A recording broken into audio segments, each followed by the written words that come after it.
আমার ওসমান হাদি ভাই শেষ হয়ে গেল, মানে শেষ। কি সুন্দর কথা বলতো, কি প্রতিবাদী কণ্ঠ তার। কত ভারতের বিরুদ্ধে দেশের যত ষড়যন্ত্র হয়েছে সবগুলোর বিরুদ্ধে আমার ওসমান হাদি ভাই কথা বলেছে। আজকে ওসমান হাদির জন্য আমি আসিফ হুজুর কিংবা আমার সামনে হাজার জনতা নয়, কোটি কোটি মানুষ আজকে ওসমান হাদির জন্য চোখের পানি ফেলছে। সিরাজগঞ্জের ভাইয়েরা, মনটা আজকে বড্ড ভারাক্রান্ত। একটু আগেও কান্না করছিলাম গাড়িতে বসে বসে, চোখের পানি যেন থামছিল না আমার। আপনারা অনেকে জানেন, অনেকে জানেন না, জুলাই বিপ্লবের এক বিশাল নেতা, আমাদের সকলের প্রিয় ভাই ওসমান হাদি আজকে আল্লাহর জিম্মায় চলে গিয়েছে। আজকে আমার ভাই শহীদি মৃত্যুবরণ করেছে। আমরা সিরাজগঞ্জের আজকের এই মাহফিল থেকে দোয়া করছি আল্লাহর কাছে, আল্লাহ যেন আমার ওসমান হাদি ভাইয়ের কবরটাকে জান্নাতুল ফেরদাউসের উচ্চ মাকাম নসিব করে দেয়। পরে সবাই এই রক্ত বৃথা যাবে না, এই রক্ত আমরা বৃথা যেতে দিব না।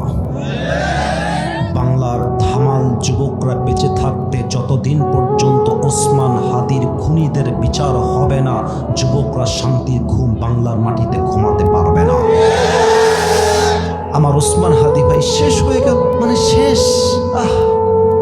কি সুন্দর কথা বলতো, কি প্রতিবাদী কণ্ঠ তার। কত ভারতের বিরুদ্ধে দেশের যত ষড়যন্ত্র হয়েছে সবগুলোর বিরুদ্ধে আমার ওসমান হাদি ভাই কথা বলেছে। আজকে ওসমান হাদির জন্য আমি আসিফ হুজুর কিংবা আমার সামনে হাজার জনতা নয়, কোটি কোটি মানুষ আজকে ওসমান হাদির জন্য চোখের পানি ফেলছে। সিরাজগঞ্জের ভাইয়েরা, আমি আবারও দোয়া করছি আল্লাহর কাছে, আল্লাহ আমার ওসমান হাদি ভাইয়ের যদি কোনো গুনাহ পৃথিবীতে বেঁচে থাকতে হয়েও থাকে, তুমি তার শহীদি রক্তের বিনিময়ে তার কবরটাকে জান্নাতুল ফেরদাউসের উচ্চ মাকাম হিসেবে কবুল করে নাও। পড়াশোনা আমিন, জোরে সোরে বলেন সবাই আমিন। ইনশাআল্লাহ দেশ একবার আমরা স্বাধীন করেছি, 2024 সালে দেশটাকে আমরা নতুনভাবে আবার স্বাধীন করেছি। তবে জুলাই বিপ্লবের প্রত্যেকটা নেতার কাছে, প্রত্যেকটা ছাত্র জনতার কাছে আমি আসিফ হুজুর একটা বার্তা পৌঁছে দিতে চাই, আমাদের আর একটা যুদ্ধ এখনো করা বাকি আছে।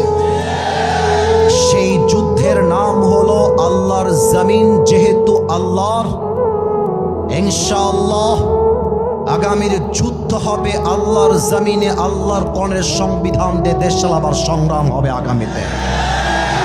আমরা স্পষ্ট ভাষায় বলছি, ওসমান হাদির খুনের বিচার করতে হবে আল্লাহর কোরআনের সংবিধান দিয়ে। আগামীর 26 সালের পার্লামেন্ট চলবে কোনো গণতান্ত্রিক আইন দিয়ে নয়, ব্রিটিশ আইন দিয়ে নয়। আগামীর পার্লামেন্ট চলতে হবে আল্লাহর কোরআনের সংবিধান দিয়ে। সিরাজগঞ্জের আমার কথা স্পষ্ট। Stop for a moment.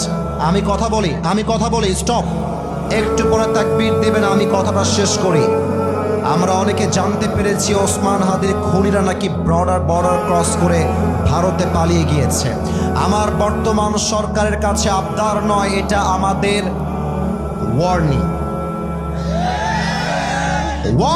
and this is the last warning from the people of Bangladesh.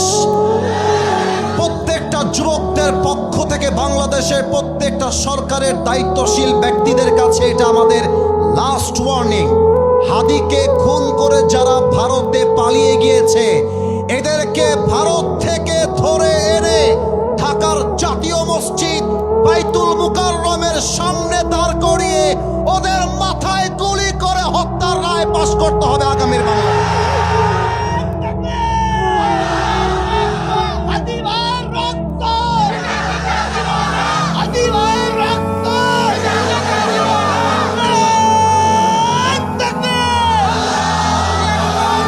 وكتبنا عليهم فيها أن النفس بالنفس والعين بالعين والأنف بالأنف والأذن بالأذن والسن بالسن والجروح قصاص। আল্লাহ বলছেন, যে তোমার চোখ তুলে নিবে তুমি তার চোখ তুলে নিবা, যে তোমার হাত ভাঙবে তুমি তার হাত ভেঙে দিবা।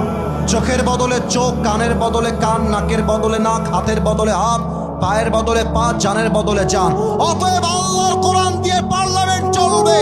ওসমান হাদির খুনিদের বিচার না হওয়া পর্যন্ত বাংলার ধামাল যুবকরা থামতে পারে না, এই লড়াই থামতে পারে না, এই যুদ্ধ থামতে পারে না, ঠিক কিনা বলো সবাই? আল্লাহ আমার প্রিয় ভাইকে যেন শহীদি মর্যাদা নসিব করে, পড়েন সবাই আমিন।